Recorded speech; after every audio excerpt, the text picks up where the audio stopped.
So, me caveman, let's go. Number 10. Engare Sero. On the southern shore of Lake Natron in northern Tanzania, the ground itself remembers a single afternoon.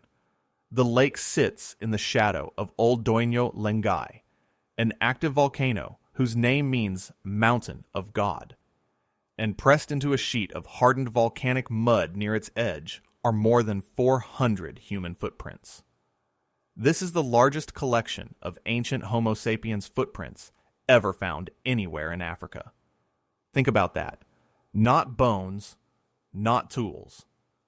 Actual steps taken by actual people, frozen exactly where they fell. The footprints were made when a flow of volcanic ash and mud swept down from the highlands and settled across the flat. People walked over that damp surface. Then a second layer of ash sealed their tracks like wet cement, and over time the whole thing turned to stone. The chemistry of Old Doinyo Lengai is unusual. Its ash is rich in carbonate minerals, and when that ash gets wet, it sets hard and fast. That is why the detail here is so sharp. You can see individual toes, the curve of an arch, the way weight rolled across a heel. Dating the site was difficult because the prints sit between two ages. Researchers led by the geologist Cynthia Lutkus Pierce of Appalachian State University began studying the formation in 2008, and fieldwork started in 2009. Their radioisotopic work brackets the footprint layer. It is younger than 19,100 years, and older than 5,760 years before the present. So, this is the late Pleistocene reaching into the early Holocene, a relatively recent chapter in our story.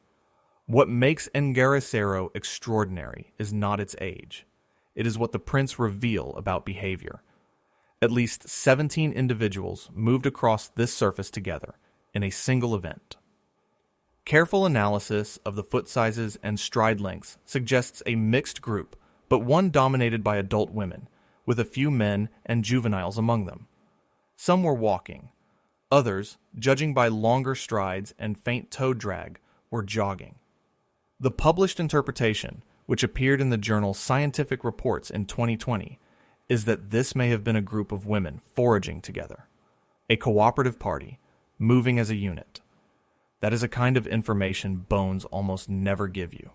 A skeleton tells you how a person was built and how they died. A footprint tells you what they were doing at a precise moment while fully alive. The local Maasai community knew of these footprints in stone long before outside scientists arrived, and it was their knowledge that helped guide the research. The site is fragile now, threatened by erosion, by livestock, and by the simple weathering of the desert. But for a few thousand years, it has held one ordinary day in perfect stillness. And as we count backward through this list, the days only get older and stranger. Number 9. Willandra Lakes. Travel to the dry interior of New South Wales, Australia, and you reach the Willandra Lakes region. It is the same landscape that produced Mungo Man and Mungo Lady, among the oldest human remains on the continent. And it holds something else, something that moves. The largest collection of Pleistocene human footprints in the entire world. The trackways were optically dated to between roughly 19,000 and 23,000 years ago.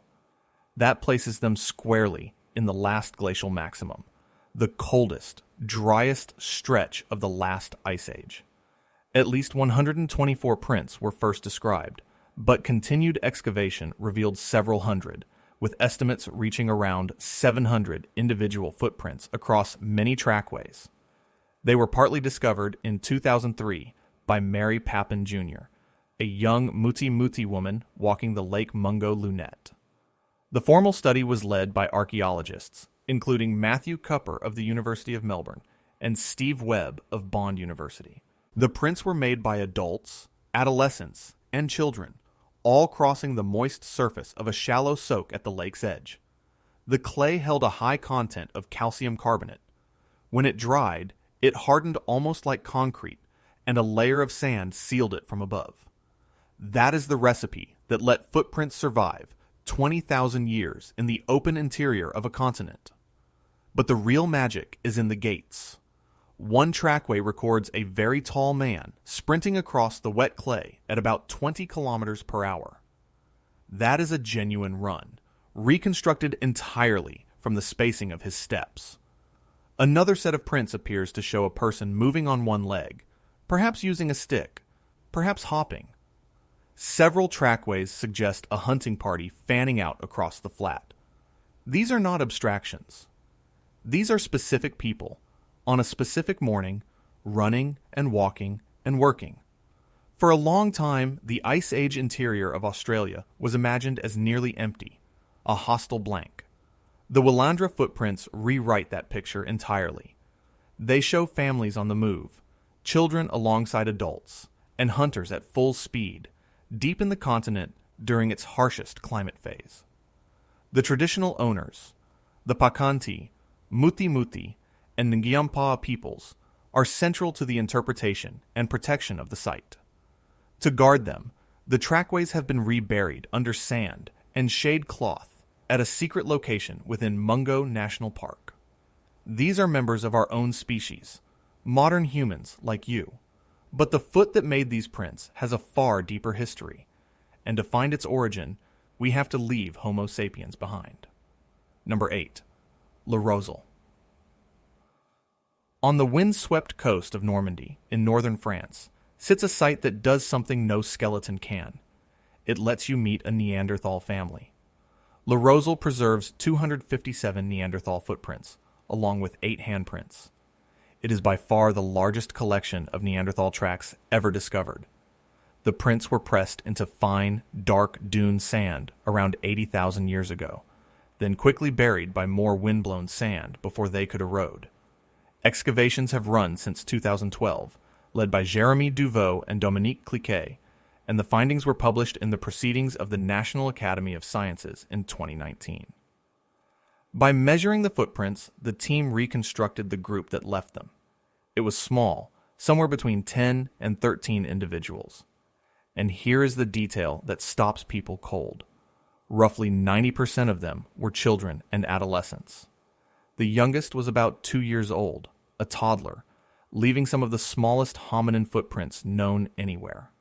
From foot length, researchers estimate that one of the individuals stood around 1.75 meters tall. Around the prints, the site also holds hearths, butchered animal bone, and stone tools. So this was a living place, a camp, not just a path. The handprints are especially rare because Neanderthal hand impressions are almost unknown elsewhere in the world. For more than a century, Neanderthals were cast as brutes, hunched and stupid, an evolutionary dead end. Le Rozel quietly dismantles that idea. What it shows is a family, mostly children, a 2-year-old taking steps on a beach, a small band moving together through a coastal landscape, leaving handprints in the sand. This is direct demographic evidence, the actual size and makeup of a Neanderthal social group, captured in a way that bones scattered across centuries simply cannot provide. The work is a race against time. Every winter, Atlantic tides and storms eat away at the cliff section that holds the prints. Each excavation season exposes a new dune surface that must be recorded before the sea claims it. Old European folklore is full of wild men and ogres lurking in the forests, and some have wondered, romantically, whether faint memories of Neanderthals echo in those tales. That is folklore, not science. But the footprints are real, and they make a vanished kind of human suddenly, almost unbearably familiar. Neanderthals are our close cousins. The question is, who walked Europe long before them? Number 7. The Devil's Trails. In the hills of Campania, in southern Italy, near the extinct Roccamonfina volcano, there's a trail of footprints descending a steep slope. For generations, local people had a simple explanation for them. They were the footsteps of the devil. After all, who else could walk across hardened lava and leave prints behind unharmed? The local name stuck. Ciampate del Diavolo, the Devil's Trails. The truth is older and stranger than the legend. These footprints were pressed into a flow of volcanic ash around 350,000 years ago in the Middle Pleistocene. They were made not by a devil, but by early humans, bipedal hominins, very possibly the species Homo heidelbergensis, which lived in the region at the time. Until the discovery of even older prints in England in 2013, the Devil's Trails were the oldest known human footprints anywhere outside Africa. There are 3 separate sets of tracks here. 3 individuals making their way down the flank of the volcano, moving away from the crater. From the prints, researchers estimate the walkers stood about 1.56 meters tall and moved at roughly 1 meter per second. Some impressions show where a walker braced a hand against the slope to steady themselves. The descending path zigzags, exactly the way you would pick your footing down a dangerous incline. The ash they walked on was warm and pliable, still cooling. This was a hazardous landscape, and yet the steady, careful descent tells us these people were traveling deliberately, not fleeing in panic. The prints were brought to scientific attention only in 2002, when 2 amateur enthusiasts noticed them and alerted archaeologists at the University of Padua. The formal study, led by Paolo Mietto, Marco Avanzini, and Isabella Nicosia, was published in the journal Nature in 2003. What they had found was evidence of pre-Neanderthal humans, living and moving beside an active volcano, hundreds of thousands of years before our own species existed. There is a lesson buried in the folklore here. For centuries, people stood over genuine traces of their own deep ancestors and saw the devil. It is a perfect example of how easy it is to misread the past, to fill a gap in knowledge with a story. Science replaced the demon with something far more remarkable, a real family of early humans descending a smoking mountain. 350,000 years is deep time, but a single set of prints in Africa pushes the clock back 10 times further, and it changed how we understand the human foot itself. Number 6. Nahoon Point. In 1964, 2 municipal workers exploring a small cave near East London on the southeastern coast of South Africa found something pressed into the rock, the footprints of a child alongside the tracks of antelope and a bird. They reported the find to the East London Museum.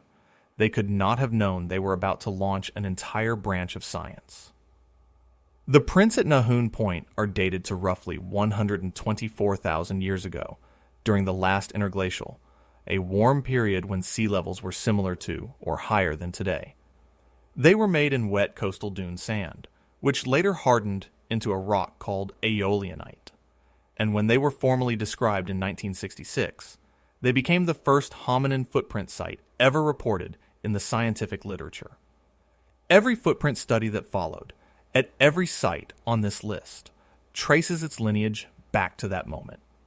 The prints belonged to a juvenile, a child, judging by their size. For decades, they stood as among the oldest known footprints of anatomically modern humans, our own species, Homo sapiens. The cave roof has since collapsed, but the slab of rock bearing the prints was rescued and is preserved at the East London Museum, where you can still see it. The discovery opened the door to a wider record. Along South Africa's Cape Coast, researchers led by Charles Helm have since found many more ancient track sites. Nearby Langabon yielded prints around 117,000 years old, nicknamed Eve's footprints. And more recent work on the Garden Route has pushed the record for our species back even further, to around 153,000 years.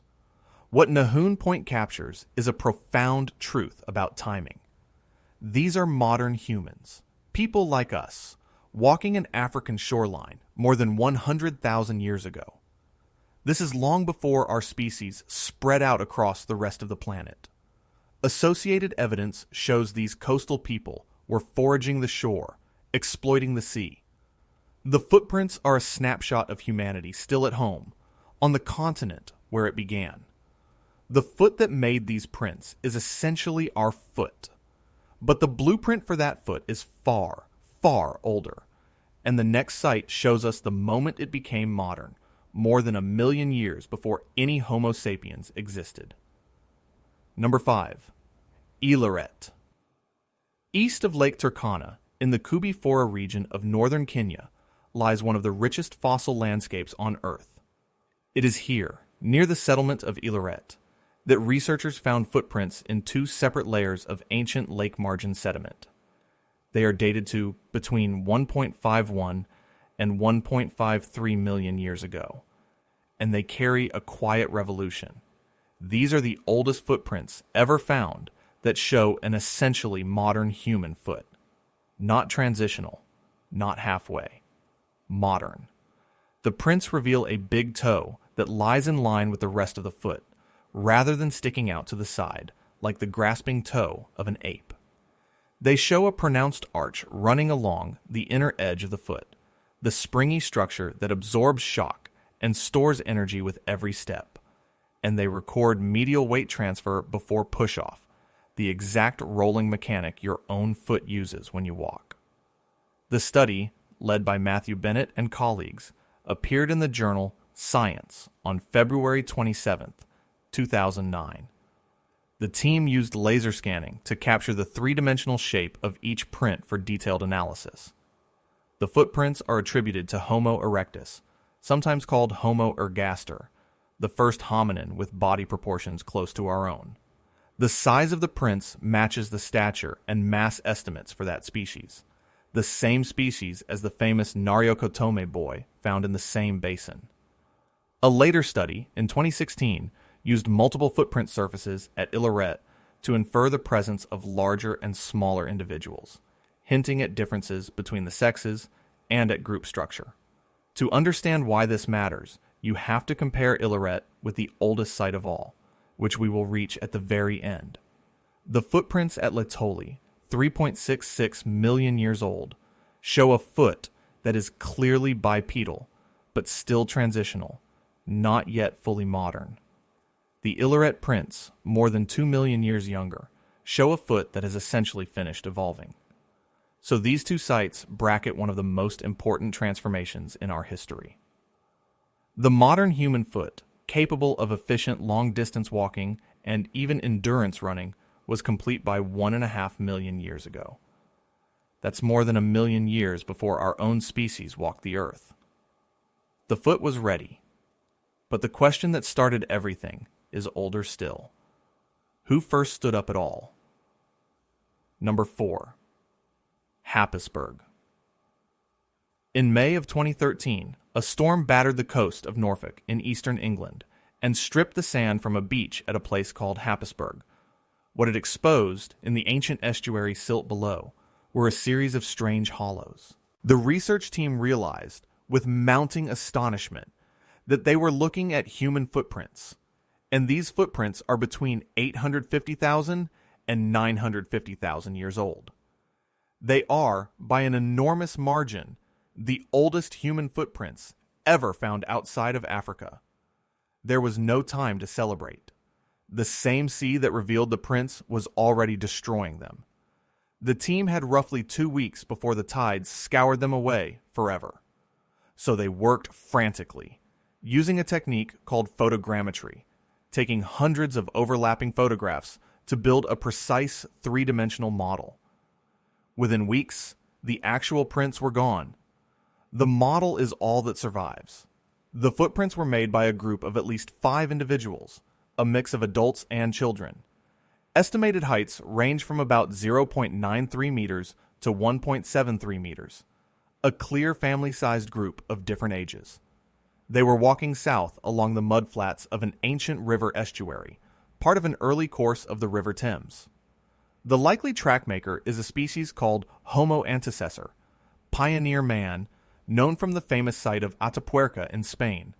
The study was published in the journal PLOS 1 in 2014 and led by Nick Ashton of the British Museum, who called it an extraordinarily rare discovery. Consider what the world looked like then. 850,000 years ago, Britain was not an island. It was joined to mainland Europe by a land bridge with no English Channel in the way. The climate was cold, similar to southern Scandinavia today. The old assumption was that early humans could not survive that far north, that the high latitudes were beyond them. Happisburgh shatters that idea. These pioneers endured a near-boreal climate, and associated flint tools at the site confirm they were a tool-using population. No skeletons have ever been found here. These fragile, vanished prints are the only trace these people left.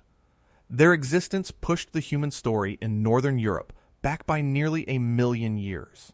And yet, even this is recent compared to a contested set of prints on a Greek island, prints that, if real, would rewrite the map of human origins entirely. Number 3. Trachilos. In 2002, a Polish paleontologist named Gerard Gierlinski was on vacation on the island of Crete in Greece. On a beach near the village of Trachilos, he noticed footprints in the rock. He could not have guessed that he had just stumbled onto one of the most controversial fossils in the world, because these prints are dated to around 6 million years old, and they look human. The footprints were made at the very end of the Miocene epoch, during a period when the Mediterranean Sea repeatedly dried out. When first published in 2017, in the Proceedings of the Geologists Association, they were estimated at about 5.7 million years. Later work, using fossilized marine microorganisms called foraminifera, along with rock layering and magnetic data, refined the age to roughly 6.05 million years. The form of the prints is striking. They show 5 toes without claws. A big toe that lies parallel to the others, in line, the way ours does, and a defined ball of the foot. They lack a clear arch and have other primitive features, so the foot is human-like, but not fully modern. Now consider the problem this creates. The next oldest evidence of any hominin outside Africa is around 4 million years younger than this. If the Trachilos prints really were made by a human ancestor, they would predate that by an almost unbelievable margin. They would be roughly contemporary with Orrorin, one of the earliest possible hominins in Africa, and older than Ardipithecus. The team behind the find, which includes the respected scientists Per Ahlberg and Matthew Bennett, struggled for years to get the work published, facing repeated rejections precisely because the claim was so radical. This is where intellectual honesty matters. Many researchers are deeply skeptical. They argue the maker could be some non-hominin bipedal ape, or question whether the prints are even from a primate at all. There are no body fossils, no bones, to confirm a hominin in Europe 6 million years ago. The supporters counter that the detailed shape of the foot, the parallel toe, the ball, the lack of claws, is genuinely hard to explain any other way. The debate connects to another fossil, Gracopithecus, nicknamed El Greco, a possible hominin from roughly the same time and region. Some have leapt to the conclusion that humanity began in Europe. That goes far beyond the evidence. What is fair to say is that Trachilos is a real, open scientific frontier, a genuine mystery that refuses to be resolved. And if walking really is this old and this widespread, then the place where the timeline truly snaps is on the other side of the world. Number 2. White Sands. In the Tularosa Basin of southern New Mexico lies White Sands National Park, a sea of brilliant white gypsum dunes covering an ancient dried lakebed once called Lake Otero. Footprints were first reported here in 2009, but it was the dating, published in the journal Science in 2021, that detonated a decades-old debate. The prints were dated to between roughly 21,000 and 23,000 years ago. To understand why that number is explosive, you need to know the old rule. For most of the 20th century, the dominant model was called Clovis first. It held that the first humans reached the Americas only around 13,000 to 16,000 years ago, arriving after the great ice sheets melted enough to open a corridor southward. The White Sands prints blow straight through that wall. They place human beings in North America during the last glacial maximum, the very peak of the Ice Age, thousands of years before that corridor existed and before the proposed coastal routes opened. The team, including Matthew Bennett, Sally Reynolds, and David Bustos, had dated the prints using seeds of an aquatic plant called Ruppia serosa. The criticism was immediate and serious. Skeptics pointed to something called the hard water effect. Because Ruppia is a water plant, it can absorb old, carbon-depleted material from groundwater, which could make the radiocarbon dates appear far older than the prints really are. It was a legitimate scientific objection. So the team went back and tested the age using completely independent methods. In 2023, a new study in Science reported 2 more lines of evidence. Radiocarbon dating of conifer pollen, which does not suffer the hard water problem, and optically stimulated luminescence dating of quartz grains, which measures when the sediment was last exposed to sunlight. All 3 methods, seeds, pollen, and quartz, converged on the same answer, around 21,000 to 23,000 years. A further study in 2025, using radiocarbon dating of the surrounding mud, again confirmed ages reaching up to about 22,400 years, and the prints themselves tell human stories. Many trackways were made by children and teenagers. Human tracks cross and intersect the tracks of Ice Age giants, ground sloths, mammoths, and dire wolves. One famous trail records a person carrying a small child, setting the child down at one point, then continuing on, a round trip of about 1.5 kilometers. Another shows a giant ground sloth's tracks reacting to a human presence, possibly capturing the tense moment of a hunt or a near encounter. White Sands is now among the strongest evidence we have that people lived in the Americas far earlier than the textbooks ever allowed. It forces us to imagine earlier arrivals, and perhaps multiple waves of migration. The foot is older than we thought. The species is older than we thought. The roots are older than we thought. Which leaves one final question.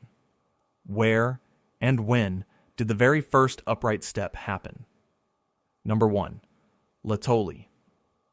We returned to Tanzania, about 45 kilometers south of Olduvai Gorge, to a place called Laetoli. This is the beginning of the entire story. The oldest unambiguous human footprints in the world, dated to about 3.66 million years ago.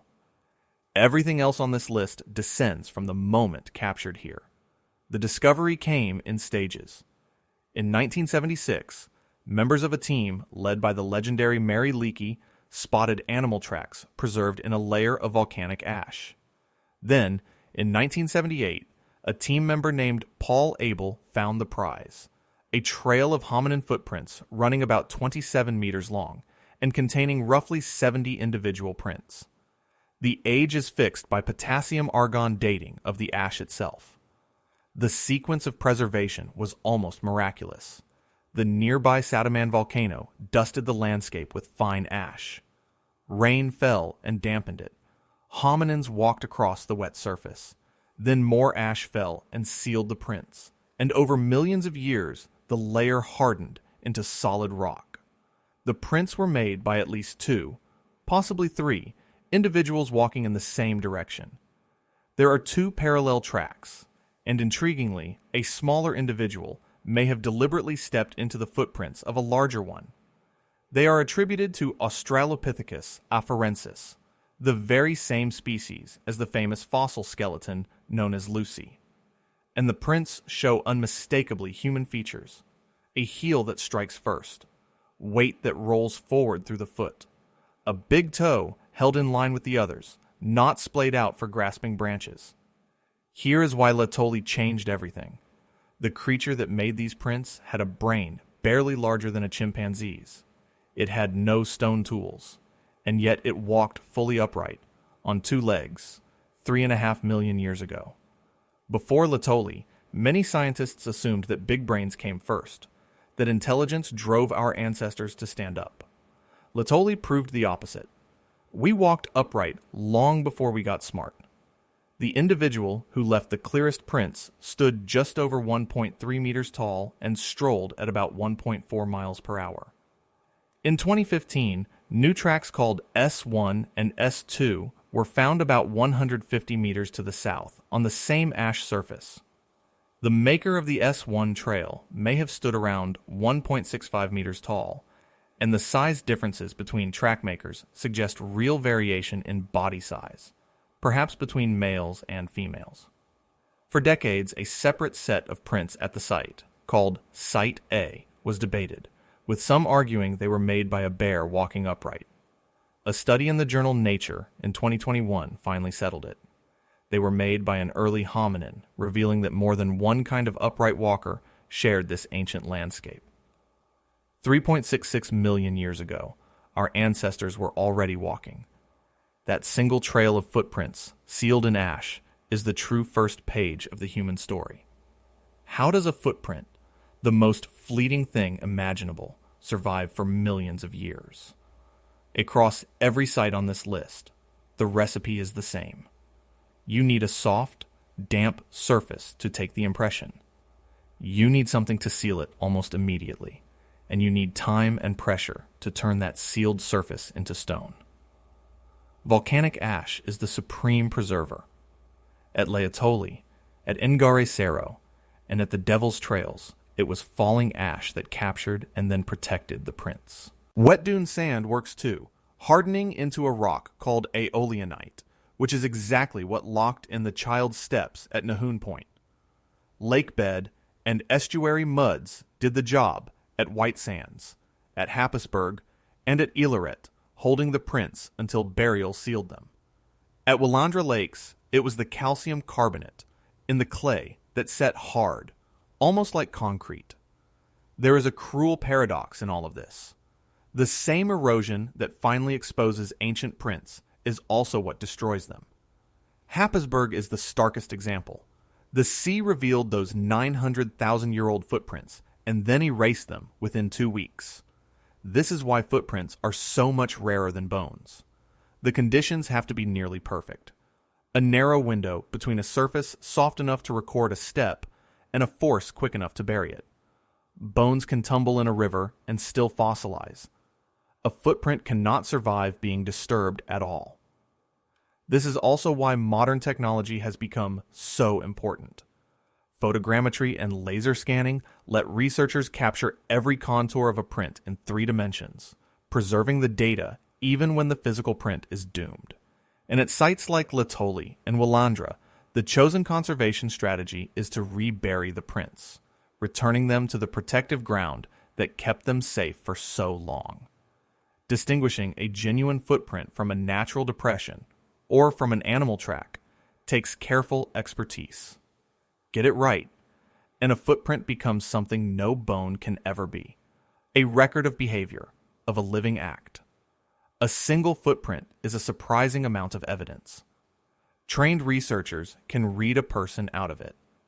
The length of a foot translates, through well-established ratios, into an estimate of the person's height. Combine the foot length with the distance between steps, the stride, and you can calculate how fast they were moving and whether they were walking or running. The depth and pressure patterns reveal more. They speak to body mass and to the mechanics of the gait, how weight was distributed and rolled across the foot. Toe drag, the way the heel struck, the transfer of weight before push-off, all of these encode the style of movement. And when you have not one print but many, the picture widens dramatically. An assemblage of prints can reveal the size of a group, the mix of ages, even the ratio of males to females. That is exactly how the human stories on this list were reconstructed. At Engare Sero, the foot sizes pointed to a group dominated by adult women. At Rozel, the small prints revealed a band that was 90% children. At Happisburgh, the range of heights showed a mixed family group. The presence or absence of an arch is a deeper clue still, marking how far the foot had evolved. Ileret has a full modern arch. Trachilos does not. There are limits, and good researchers respect them, Identifying a species from prints alone, when no bones are present, is inference, and inference can be wrong. Reading too much into a single isolated print is a real danger, which is why large assemblages are so valuable. The modern toolkit, laser scanning paired with biomechanical modeling, has made these reconstructions far more rigorous than they once were. But the principle is old and powerful. A footprint is not just a mark. It is a person, briefly made visible. Lay these sites out by the anatomy of the foot rather than by geography, and they tell a single connected story, the slow evolution of how we walk. At the contested far end stands Trachilos, around 6 million years old, with human-like toes but no arch. If it is real, it represents a very early experiment in standing upright. Then comes Laetoli at 3.66 million years, where bipedalism is fully committed, the big toe is in line, but the foot is still transitional, not yet modern. The leap happens at Ileret. By 1.5 million years ago, the foot has essentially finished evolving. It has the modern arch, the modern stride, the modern push-off. From there, the later sites, Nahoon Point, Engare Sero, Willandra Lakes, and White Sands, all show that finished modern foot carried by our own species, Homo sapiens, across the world. The key innovation in that journey is the arch. It acts as a spring and a shock absorber, storing and releasing energy with every stride, which makes walking efficient and endurance running possible. Alongside it came the loss of the grasping big toe, the trade of a foot built for climbing trees for a foot built for covering ground. And the deepest lesson, the one Laetoli taught us, is the order of events. Upright walking came first. Big brains came much later. We became walkers before we became thinkers. Each site is a rung on that ladder, a step in the learning curve of the human body. Researchers still debate whether bipedalism evolved gradually and smoothly, or in a mosaic, with different features appearing at different times in different populations. But the trajectory is clear in the prints themselves. If the body changed this slowly, over millions of years, then why does the human timeline keep getting rewritten so often, and so dramatically? The answer is that footprints are uniquely disruptive fossils. Each major discovery on this list pushed a different boundary. Laetoli rewrote when we began to walk. Happisburgh rewrote how far north early humans could survive. White Sands rewrote when people reached the Americas. And Trachilos, if it holds, threatens to rewrite where bipedalism began in the first place. Trace fossils have a special power here. A bone tells you when an individual died, often after the body had drifted far from where the creature lived. A footprint dates a moment, a specific living act, fixed exactly in place. That precision is what makes prints so good at overturning settled assumptions. White Sands is the perfect case study in how science handles such a challenge. The first date was contested on solid grounds, the hard water effect. Rather than dig in, the researchers tested 2 more independent methods, and all 3 agreed. That is the gold standard, a disputed claim made bulletproof by convergence. The process is rarely smooth. The Trachilos team was rejected by journal after journal, not because their data was poor, but because their conclusion threatened consensus. The collapse of the Clovis first model took decades and a mountain of evidence. And the hard water critique was a healthy reminder that a single dating method can mislead, which is precisely why science self-corrects. There is humility in this story too. The Devil's Trails were misread as the work of Satan for generations, a parable of how readily we fill gaps in knowledge with myth.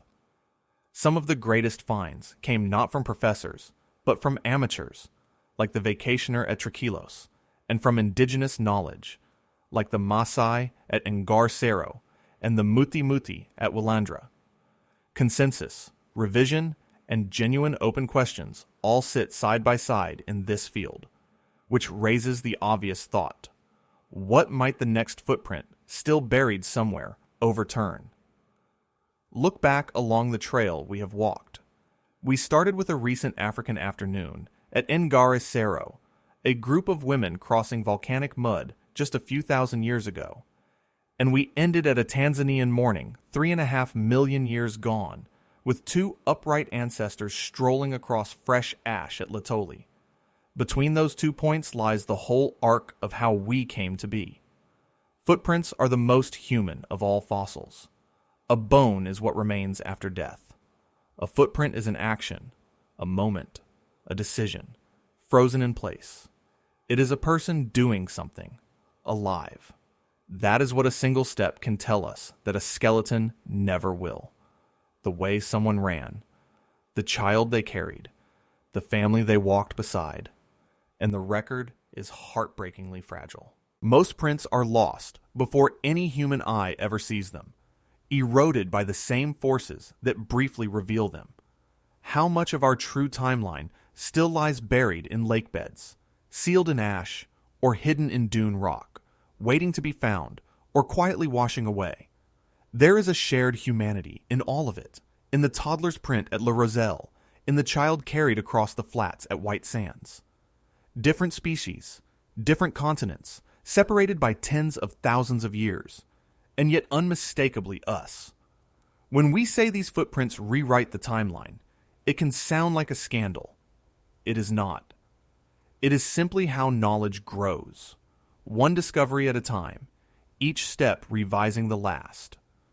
Researchers are still out there now, along coastlines and lakebeds and ash layers all over the world, searching for the next trail. And the most remarkable thought of all is this: every step you take today retraces a path that began millions of years ago, in the ash at Laetoli, when someone first decided to stand up and walk.